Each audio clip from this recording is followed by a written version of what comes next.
শ্বশুর বাজার কি কাশতেছেন? আপনি কি কাশতেছেন? না, আমি হাসতেছি।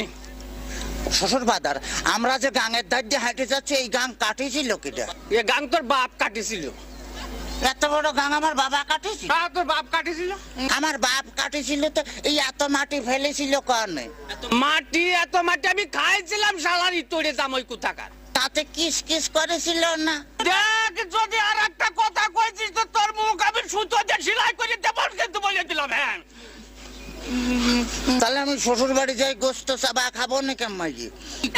পিঠে খাবো না কি করে? পিঠে খাবো না কি করে? এত পাঁচ যে আমার জ্বালাতে জ্বালাতে আসতেছে, তাতে আমার সহ্য হচ্ছে না, তুই বুঝতে পারতেছিস না। আর শোন, তোর ওই শাশুড়ি আর কি ওই ভাপা পিঠে, বুঝলি, মানে ওই এদিকে একটু আগাই, মানে তুমি ভাপা পিঠে বানাইছে তো, ভারী মজা। শ্বশুর বাজার কি বিয়ে করেছেন? দেখ তো কথার ঢং। হ্যাঁ, বিয়ে করেছি কিনা? বিয়ে না করলে তোরটা আসলো কোনটি? হ্যাঁ, চালারি তোরে তা কোথাকার। আপনার কোনো ছেলে ফেলে হয় নাই শ্বশুর বাজার? কপাল আমার, কপাল আমার, জামাই কয় যে আমার ছেলে পেলে হয়েছে কিনা কত দেখি আমি আর কোন দিকে যাই। গেলে তোর মারিয়ে অত পা গুঁড়ো করে দেব কিন্তু একেবারে দেখেছিস।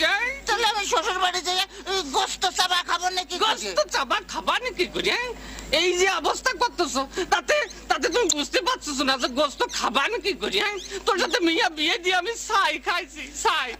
ছাই খাতে গেলেন কে? আমার কাছে কলেই তো 10 কেজি চাল পাঠা দিতাম।